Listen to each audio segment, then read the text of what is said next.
IP, IP, IP, IP, IP, IP, IP, IP, IP. Welcome to IP series, home to all things IP related, where I give you the stories, tips, and implications to business and creative decision concerning your intangible assets with real life case study. I am your host, Rita Anri Chinda. Subscribe and turn on your notification so you don't miss an episode. Cheers, guys.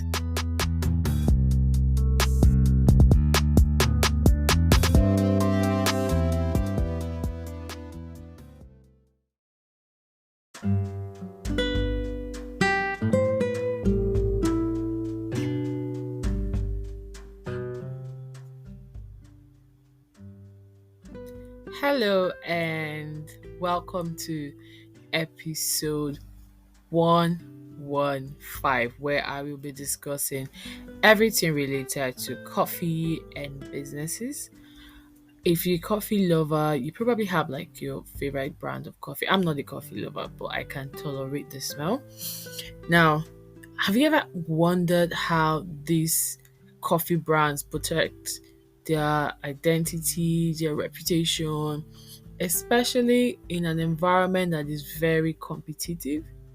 I mean, I would say that the coffee industry in Nigeria is still growing, but look at it from the international perspective now. How do coffee brand owners prevent other people from copying or stealing their business ideas, their products, names, and everything affiliated with their brands? How do they now ensure that their customers get the authentic and original quality they expect and deserve? Like, seriously, how many consumers can actually detect that, oh, this coffee is not the original one and this coffee is original? I mean, you walk into a supermarket or you go to your nearest store and you just want to get coffee and you just pick up any coffee brand there that you see and you get home. I guess maybe the test might give it away. I don't know. I'm just saying. But you know, what we do here is basically just create awareness for business owners, creatives, inventors. So today's conversation is strictly for those within the coffee industry.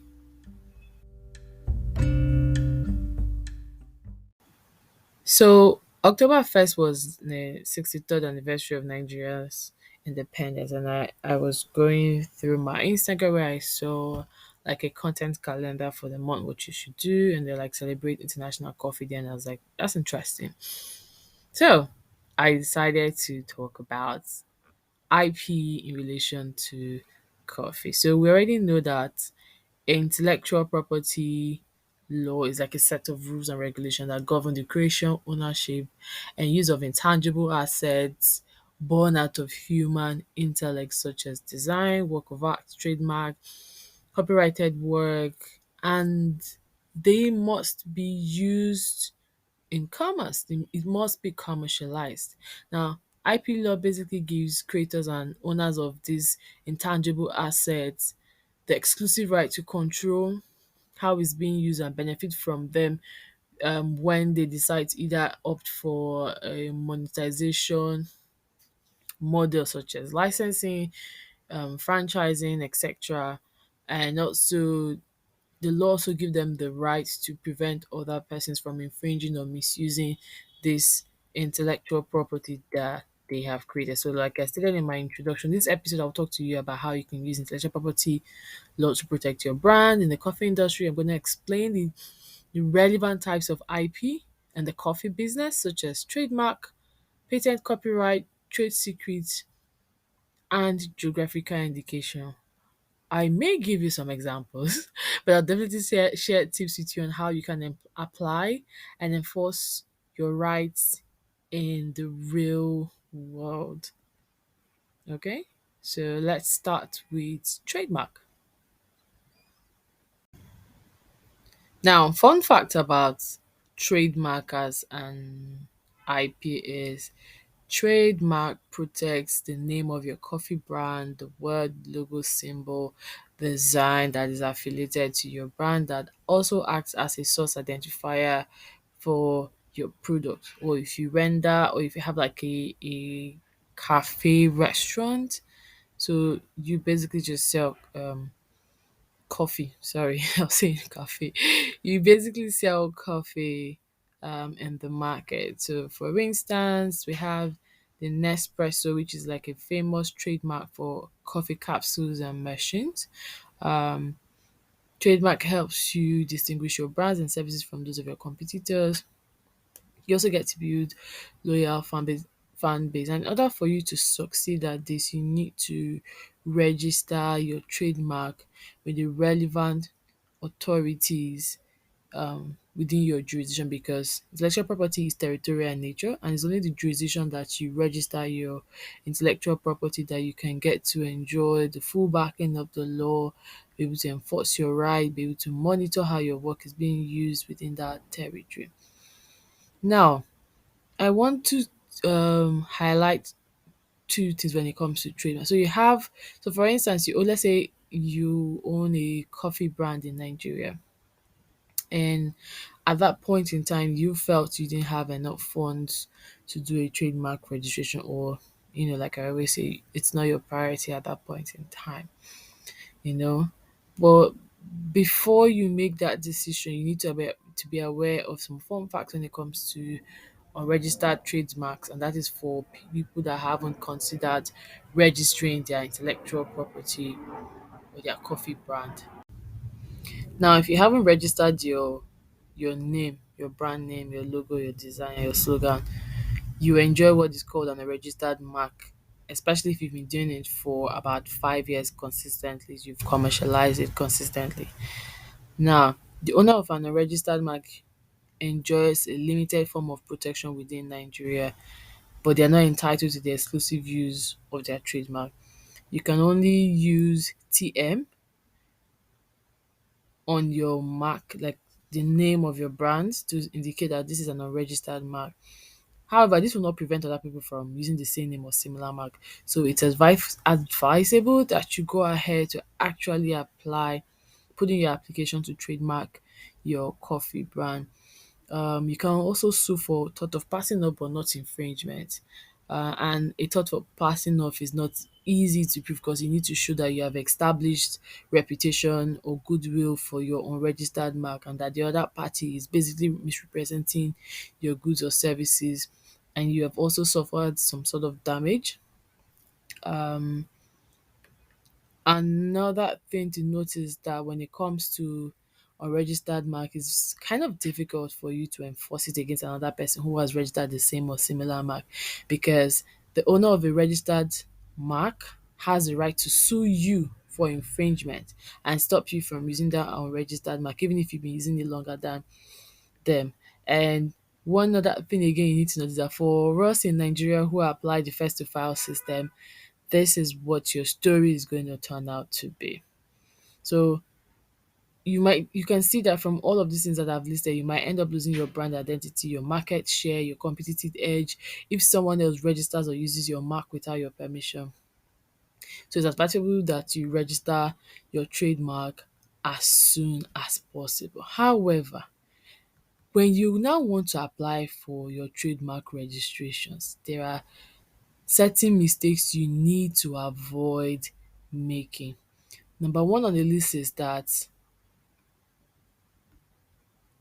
if and when you do want to apply for your trademark registration, you need to conduct a thorough search before submitting your application, so that your application is not rejected or opposed, or someone doesn't come and slap you with an infringement law. Step one, do a search to ensure that the mark you wish to register in that particular class is available. Number two is that you need to choose the right class or classes that match your goods or services. And if your description is too vague, broad, then the registry may object to your registration, and that may also delay your trademark registration application. So I think the case that comes to mind was the Sabinus case that trended last year, where he was alleged to have made his application in a wrong class. So that's some of the things, but then there are defenses that you can put up for such blunders. um Thirdly, that you need to submit samples to show that okay, you intend to use this mark for X and commercialize it, such as your packaging, your label, your website, advertising, etc. etc. You also need to restrain your or refrain yourself from choosing a name or a logo that is so a name that is generic or descriptive or deceptive or misleading. So sometimes when I consult with clients, I usually ask them, why did you have to go for this name? Just to get your train of thought as okay. So you understand that you need to come up with a very distinctive name in line with section 10 of the Nigerian Trademark Act, which says that in order for you to do a trademark or for you to own a trademark, you must be capable of distinguishing and also being to be distinctive in nature. And then you're not allowed to register a similar or identical mark, a mark that has the name of a chemical, a mark that is contrary to public policy and morality, something like that. But yeah, alternatively, then when I talked about the search stage, what the law provides is that you can also do a letter to the trademark registrar stating that you need his opinion to tell you, okay, I want to make this application. Please tell me if this mark I wish to use qualifies under the law, if it meets the basic criteria or eligibility under the law. Saves you money. But then again, I already talked about the first to file principle, so it's very important that you file your trademark as soon as possible. Then consider indicating the status of your trademark when I talked about using TM and R in a circle. So TM will indicate that you have an unregistered mark. R in a circle will indicate that you've registered your mark, while SM will indicate that you have a service mark. Now, after registering your trademark, it's very important that you continue to use it. Else, someone else can apply to the registry to cancel your registration for failure to use it for commerce. You need to. So in Nigeria, your first registration gives you 7 years protection. Afterwards, is renewable consecutively for another 7 and another 7. Failure to do this means you can lose your registration. So it's very crucial and important that you monitor the market, your jurisdiction, so that people are not trying to play a fast one on you at the end of the day. Mm, what else? Right, you need to also have an idea of the various types of trademark, including word marks, design mark, sound mark, motion mark, color mark. This can impact your registration process. So for instance, if you're using like a word mark, it's very crucial to avoid using any styles, font, color, graphics when filing. So interestingly, another act, the law provides that you can register your mark in any color. I mean, because I had spoken to a trademark examiner one time. I was like, what are the possibility of actually getting like a trademark registration for color? I was like, oh, that's going to be really difficult, really, really difficult. So sometimes when you're applying, you just put it in black and white, or just, to emphasize that it doesn't really matter. So I think the law did its best to take care of that. And I also know the technicality involved in examining color to determine whether, okay, if someone sees this shade of pink, and then there's the I think it's called Pantone. I follow them on social media. They have color themes for each year. There you will see different, so red in different shades. All of you that used to complain when you get Ashebi colors, please, it's not our fault. It's not our fault. Onion purple, very important. What brand uses onion purple? Do you get my meaning now? Yeah. So I would say with regards to trademark, registering it to help you prevent other people from also registering a similar identical mark that can harm your business. Then again, also prevents any form of likelihood of confusion or deception amongst your consumers. Um, but yeah, trademark issue when you're talking about coffee now, there's also the cultural and religious aspects. There was this case between Ethiopia and one other jurisdiction with regards to coffee. I think it was Ethiopia and Starbucks. I don't know. Let me confirm. But if I do not confirm that before the end of this episode, please shoot me an email to IPSeriesInfo gmail.com, and I will do my best to respond to you guys. Okay, guys. So I actually found the story. I just wanted to be sure that I was giving you the right fact. So turns out that sometime in 2006, the Ethiopian government and aid agency Oxfam were accusing the U.S. coffee chain Starbucks of blocking their attempt to obtain trademark for its best known beans, Sidamo and Hara. I don't know if I'm pronouncing it right, but they finally settled that they were going to get into a license arrangement with Ethiopian government to promote the Hara, Sidamo and Yiga Shefe designation in markets where trademark exists, as well as so yeah. So the Ethiopian government reached an agreement via a settlement. So it was a licensing dispute between the Ethiopian government and the US coffee chain Starbucks.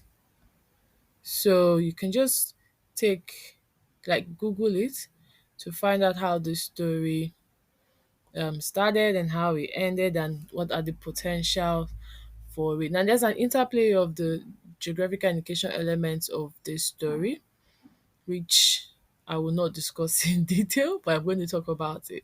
So the Ethiopian coffee is listed as a GI, and that's because when you're talking about GI focuses on the unique elements surrounding the specialty of the coffee production in Ethiopia. So that's what makes the GI registration suitable than other forms of IP protection. Now, under that, you also have the certification system that coffee makers can or actually explore. Now, the trademark strategy that the Ethiopian coffee faced in 2006 was that the United States Patent and Trademark Office had approved the application to register Yiga Shafe, but the National Coffee Association representing the roasters of the United States objected to that registration to trademark first Hara then Sidamo on grounds that the names had become too generic. It was a description of coffee, and as such were not eligible for registration under the US trademark law. So the USPTO turned down that application for Hara in 2005 and Sidamo in 2006. Now, Starbucks at that time offered to assist in setting up a national system of certification mark to enable farmers protect and market their coffee as a robust geographical indication. Sorry. They also agreed to sign a voluntary trademark licensing agreement which immediately acknowledged Ethiopia's ownership of the Hara, Sidamo, and Yiga Shefe names, regardless of whether or not a trademark registration had been granted. You know, so in yeah, so licensing. So after acquiring the trademarks, Ethiopia initiated a royalty fee licensing scheme, and the purpose was to secure recognition from the coffee distribution industry that Ethiopia owns and controls the use of the trademark. So they are Hara Ethiopian Fine Coffee, Yigashev Ethiopian Fine Coffee, and Sidamo Ethiopian Fine Coffee. Now, remember when I talked about how one of the mistakes that brand make is using misleading trademark in their application. So imagine that someone writes or apply to trademark Sidamo Ethiopian Fine Coffee on in Nigeria when they are not actually the right trademark owner. You're going to be misleading people thinking that okay, it is actually an Ethiopian fine coffee. So adopting the royalty-free license agreement require that the licensee will sell the specialty coffee using the registered trademark free of charge on any product that consists solely of Ethiopian specialty coffees, and also promote Ethiopian fine coffee. So at the end of the day, this licensing strategy boosted customer recognition, and by mid 2009, almost 100 license agreements had been concluded with coffee importing, roasting, distributing companies in North America, Europe, Japan, and South Africa. Now, another thing we have to consider again is branding. I think we're still talking about trade, and I think for coffee makers and those in the coffee industry, trademark is like your most. So it's kind of like when I say, if you're in the creative sector, copyright applies to you. So if you're in the coffee industry sector, trademark is the first type of IP that you should take into consideration.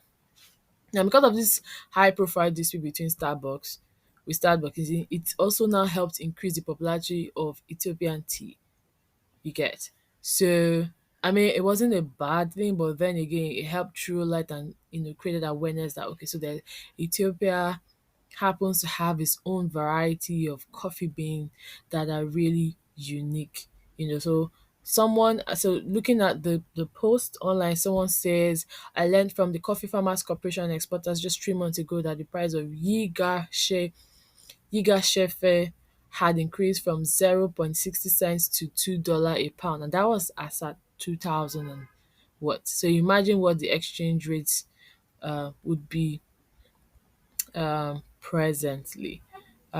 Business result, this initiative helped Ethiopia to differentiate the Ethiopian coffees from coffees of other jurisdictions.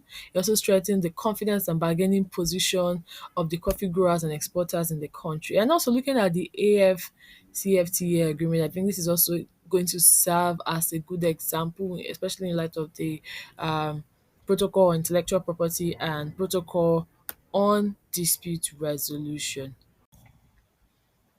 So our next IP that we're looking at is patent, and patent is considered to protect the functionality of an invention. And when you're talking about the interplay with the coffee entrepreneurs, it's kind of complex but also very important. Um, One thing you should know that is not all coffee related inventions are eligible for patent protection. Some tips that coffee entrepreneurs can take is, first, just like for trademark, you conduct a search to make sure that your invention is novel and not obvious to a skilled person. Consider the scope and duration of patent protection, which lasts for 20 years, whether it covers your invention. Make sure you engage a professional patent lawyer or law firm to draft and file your application, especially the claim, which is a bit technical. Monitor the market for any potential infringement of your patent. Keep track of your patent maintenance fee. And what else? What else? Yeah, I think that basically sums up the patent relationship when it comes to coffee entrepreneurs. But know that as a coffee entrepreneur, you can opt for a multi-layered um, IP protection. So you're not just focusing on one IP and then you keep the other part open to infringers to be able to take advantage of. Um, but yeah, make sure that you meet the patentability criteria, which is novel, inventive, useful. When someone infringes on your patent, that means they use or make or sell without your consent, you have the right to take the person to the Federal High Court and sue them for damages, or you can opt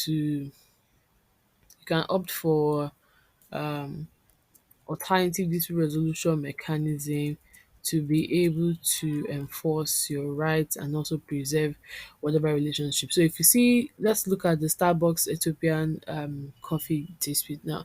They opted for ADR and ended up considering a voluntary licensing arrangement. So all cases are not the same. So you might just decide to pick whichever one you feel works best for you, or will be able to help your brand get things over with. Sometimes people, when you're talking about this resolution, people might decide to consider the various factors in terms of how bad the dispute is, if it's going to affect their business, etc., etc. But yeah, I think that covers the patent angle that coffee entrepreneurs should consider.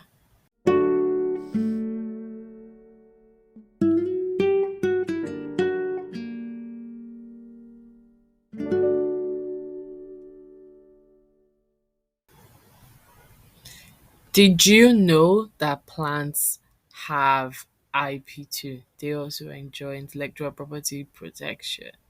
So IP protection in coffee are not just limited to equipment manufacturers, roasters, but they also include the coffee growers, people that plant them, that harvest them, that watch them grow from seed to so they also enjoy what is called the breeder's right protection or plant variety protection, which grants them the exclusive right to produce the coffee beans, to sell the coffee bean, to also use a new plant variety.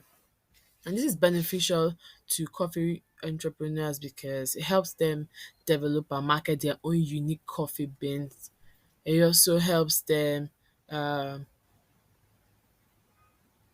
to stand out in the market. However, there are some challenges that may come with it in terms of cost and time involved in applying for or maintaining the protection.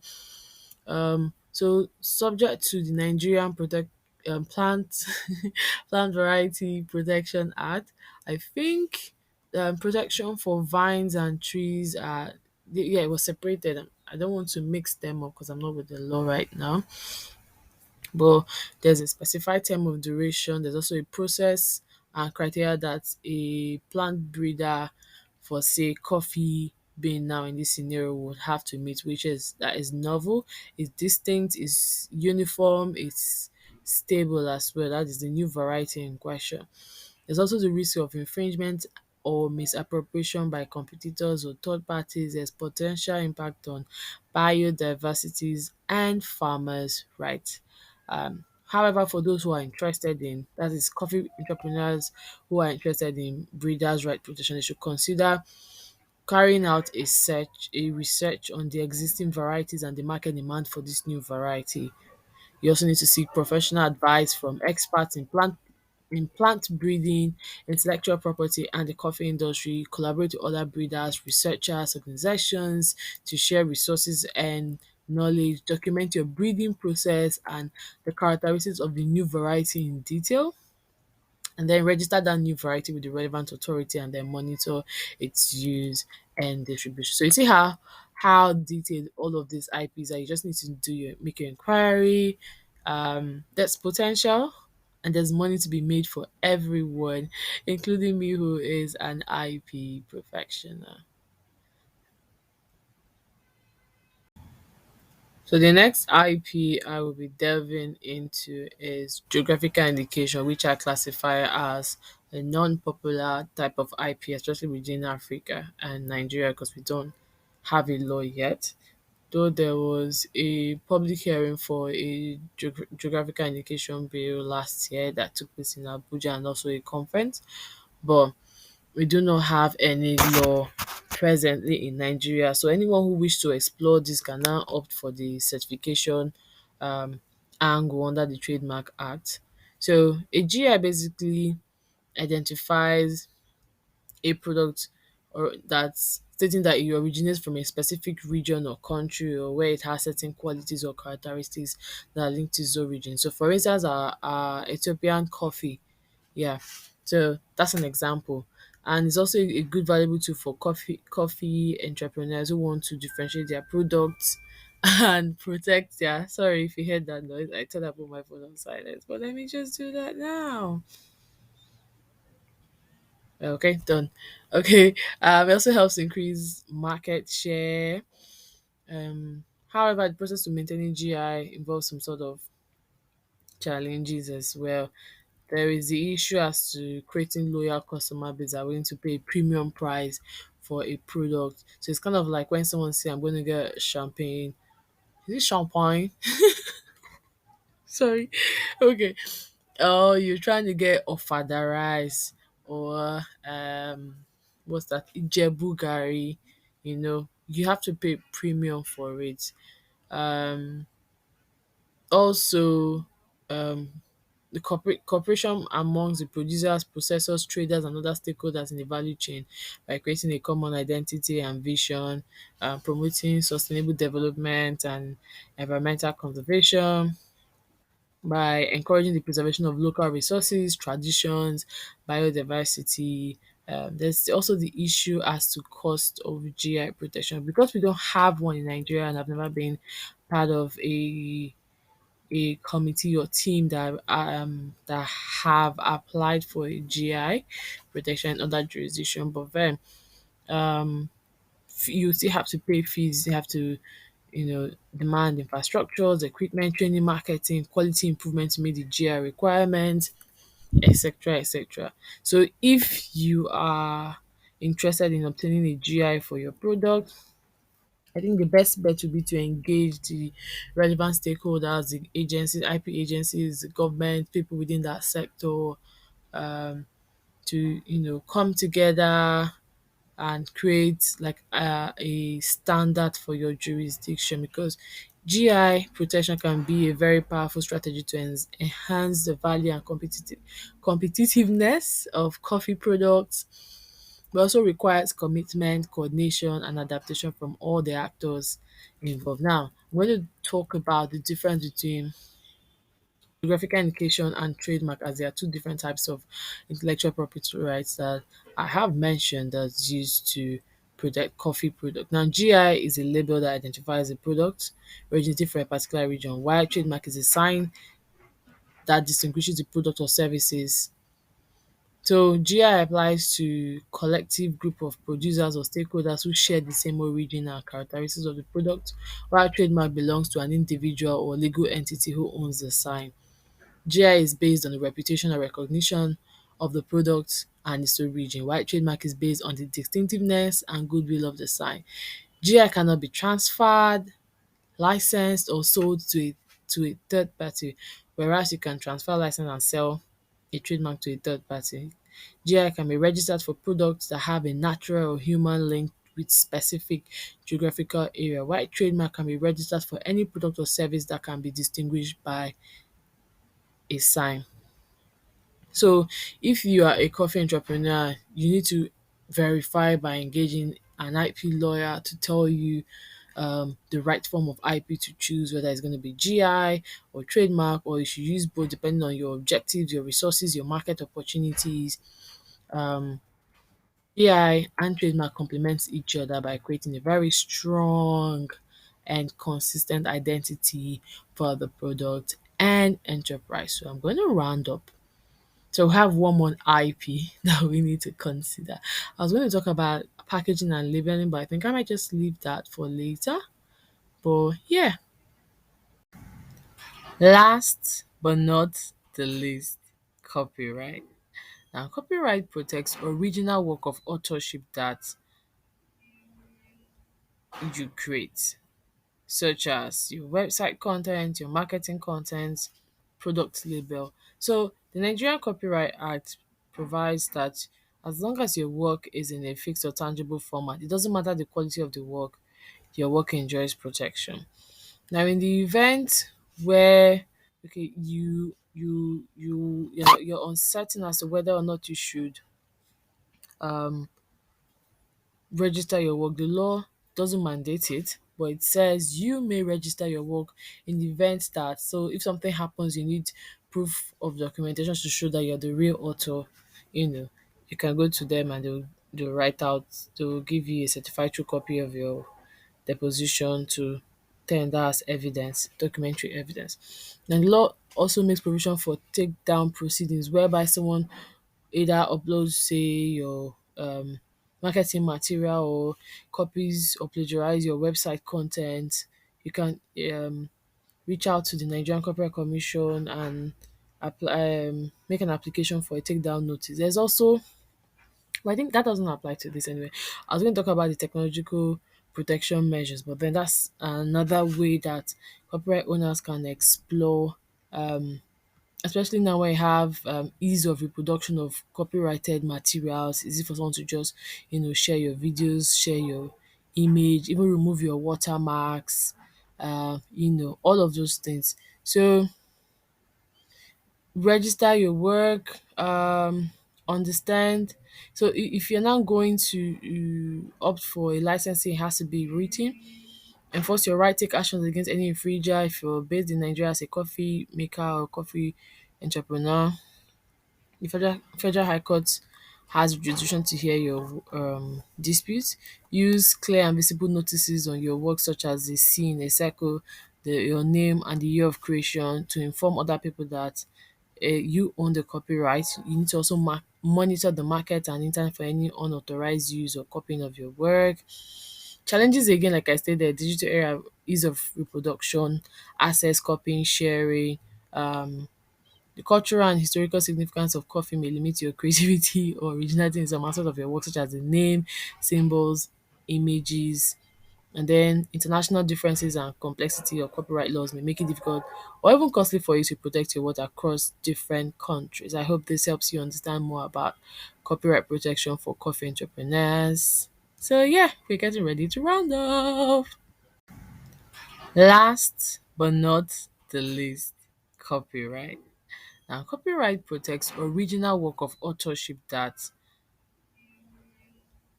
you create, such as your website content, your marketing content, product label. So the Nigerian Copyright Act provides that as long as your work is in a fixed or tangible format, it doesn't matter the quality of the work, your work enjoys protection.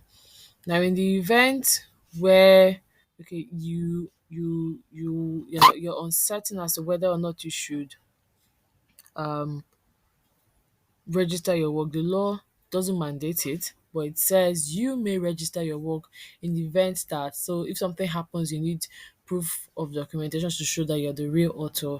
You know, you can go to them and they'll write out, they'll give you a certified true copy of your deposition to tender as evidence, documentary evidence. And the law also makes provision for takedown proceedings whereby someone either upload, say, your marketing material or copies or plagiarize your website content.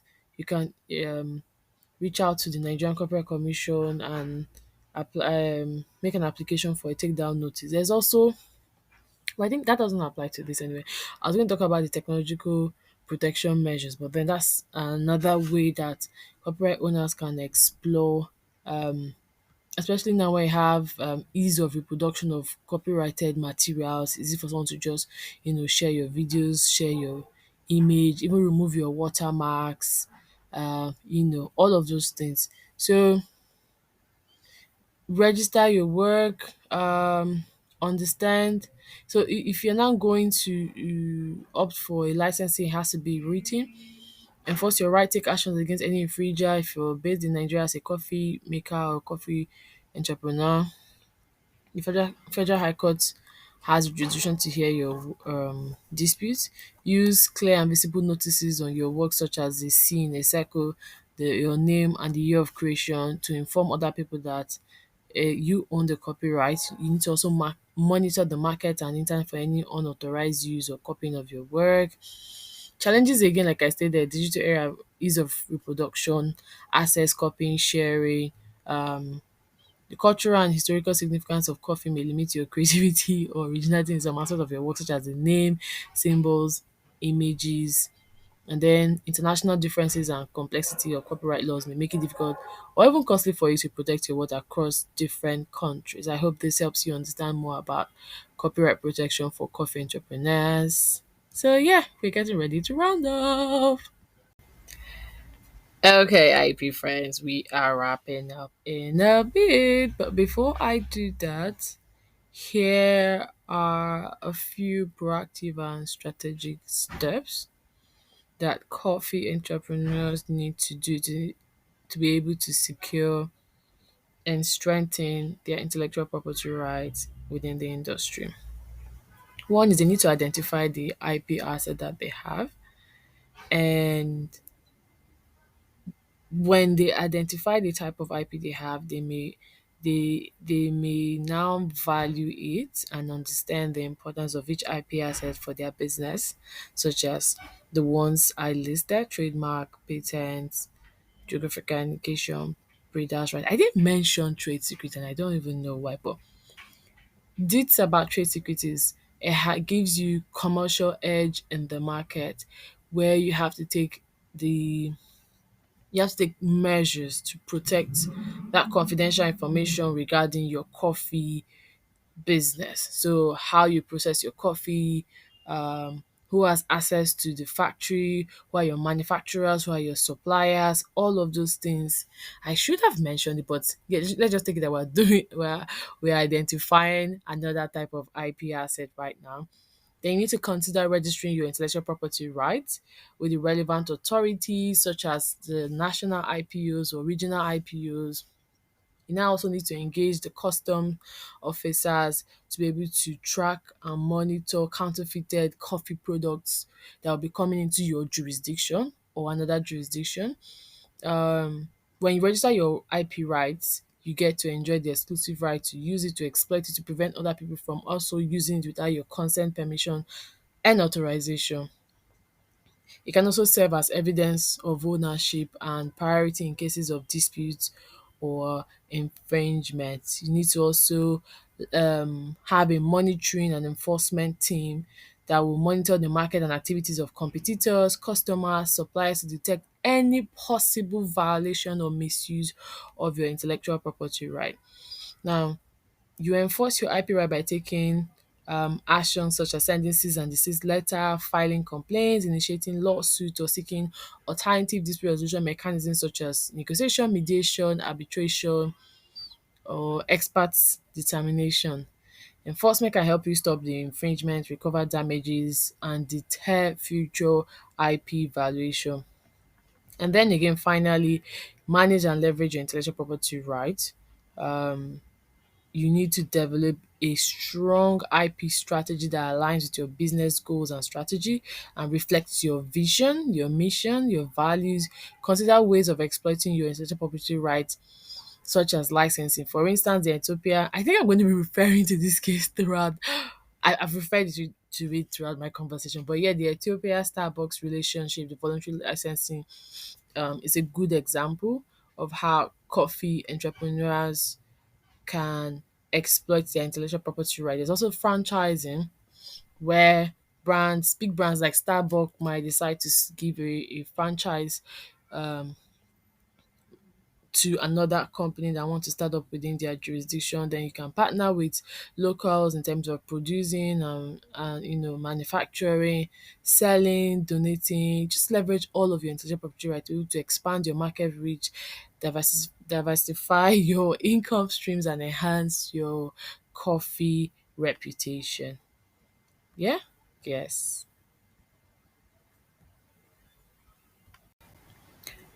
And so episode 115 has come to a conclusion. I hope I was able to answer some of your questions as to how important it is to use intellectual property to protect your brand in the coffee industry. You now also know the relevant IPs to consider and the importance to have IP lawyers like myself on your team. Now, thank you once again for listening to me talk about IP.